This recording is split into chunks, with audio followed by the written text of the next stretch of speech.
Ustaram bir gülün baxışlarında. Yaxın gəlməyi yaxşıdır mənə. Bitəcək alnımın qırışlarında.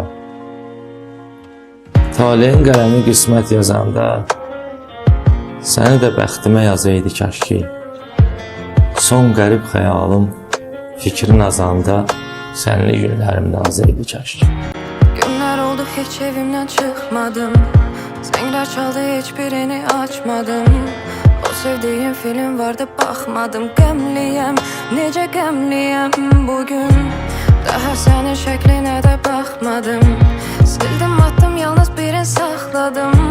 Gözlərimi ovucumla bağladım, ağladım, necə ağladım. Soruşdunmu, necə sən bugün, necə keçir gün.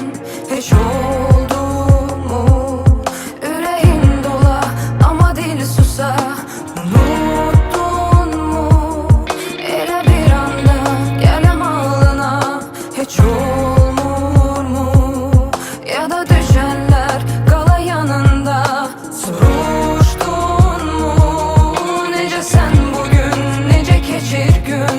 Heç oldu mu, ürəyin dola, amma dil susa.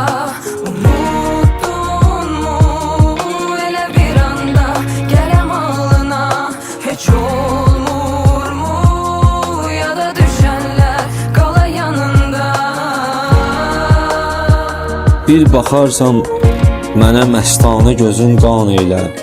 Saçların aşıqın əhvalı pərişan eylər. Gül ləbindən bir ömür dərdimə dərman eylər. Belə bir busa əta xəstə sağalsın get. Mən dedim ömrümü eşqinlə, məhəbbətlə sürüm. O qara saçları sümbül kimi bir-birinə hörüm. Uzanan zülfünü hər kim ki kəsibdirsə görüm.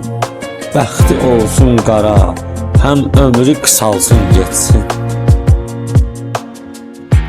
Güneş doğdu perdeleri bağladım. Güller soldu hiçbirini atmadım. En üstteki tozlu rəfdə saxladım. Ağladım, yine ağladım bugün. Sessiz gittin görüşüne çatmadım. Qəhər oldu həmin gece yatmadım. Çok axtardım hiç çözümü tapmadım.